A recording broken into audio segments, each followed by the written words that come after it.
Hello guys, welcome back to my YouTube channel at Lisa Makeover. Today I'll be checking out NYC Major Eric Adams' response to claim he's now embracing Trump. So without further ado, let's get started.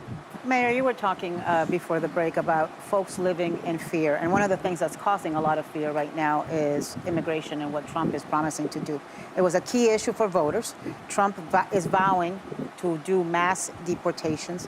There's 500,000 undocumented immigrants living in New York City. Some have lived here for decades. There's DREAM Act kids, dreamers, living in New York City. Again, some have lived here for decades. What's your message right now for the people in New York living in fear? And we have to be very clear on the role of immigrants in our country and city. Going back to early Italians, early Irish, early the roles of just all the groups, how they have built this country, and particularly in New York City. I don't believe in mass deportation.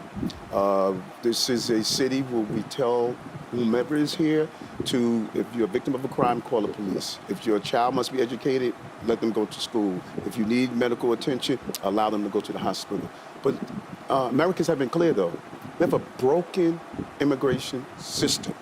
I don't believe in mass deportation, but I don't believe in mass saturation.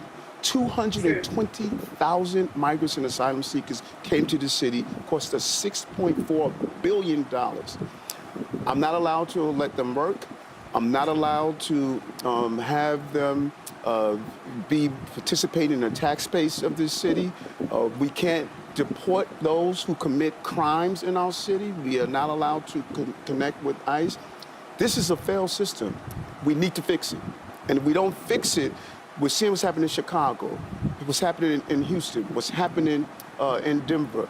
This is wrong for cities to pick up this course. They only gave me $200 million out of $6.4 billion that it should have gone to everyday issues in our city. On the other side of that coin, though, you've got Trump, who says that part of his plan is to send troops into the states and into the cities to conduct these mass deportations. Would you let him come into New York City? What's your scenario? What are your plans if he tries to do that in New York City?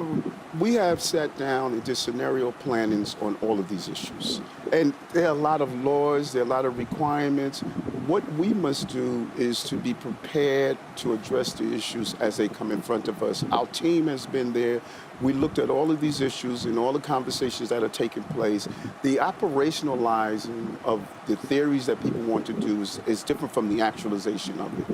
Again, people conflate sanctuary cities with the migrant and asylum issue. That's not the same thing. People who are paroled into the country, the sanctuary cities is stating to those who are here that you have the right to access the services of the city, because that's how we treat people in New York City. Let me ask you this, Yes. Mayor. Back in September, you were indicted on charges that allege you accepted luxury travel perks and illegal campaign contributions from a Turkish official who was seeking political favors. Now, a few members of your inner circle have also been indicted. More are under investigation. I understand you have pled not guilty. You continue to run the city.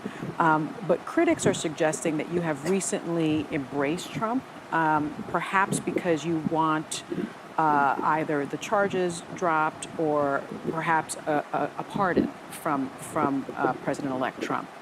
What's your response to those critics? Well, I think nothing is more challenging than not being able to defend yourself in public. You have the floor. I know that I'm sorry? You have the floor. Well, he can't really talk about the There you case. go. Former prosecutor. I'm so glad you're saying You that. can't talk A about former the case, prosecutor. but you can talk about whether or not you believe that your recent embracing of Trump, your critics are saying, is because you hope for a pardon or you hope to get some sort of charges perhaps dropped. Listen, I said it over and over again. I did nothing wrong. I spent 40 years of my life, 22 of them as a police officer, protecting the children and family of the city. I'm consistent of that. I live my life the way I expect everyday New Yorkers are supposed to live their life. I have a legal team. They're going to manage that case. My job is to do what I've done since January 1st, 2022. Make sure crime goes down in the city, record number of housing that's built in the city, turn around our economy, and make sure as you leave this place that you could enjoy the safety of the city. That's my job. I've lived up to that. And the challenges that we face in life, can you continue to do the job that you were elected to do? And the numbers are clear. I'm doing that every day. Okay, well, thanks for coming by. Come again if you Yes, need yes. to. Our thanks to Mayor Eric Adams. I don't know why she brought that up at that point, but I don't know. It felt like it was an attack, that she wanted to attack him for supporting Trump. But let me just let that be. This was a wonderful video. I love how you spoke about the immigration and people that are coming to the country for asylum. Like, you can't just do something bad in the country. They can't arrest you. They can't deport you. Then you feel like you're above the law. So I'm not saying it's nice that they're deporting them, but I'm saying it's necessary for them to be deported. But this was a good video. Let me know what you think about my reaction though. And just like, subscribe, and share my videos. I'll see you next time. Bye.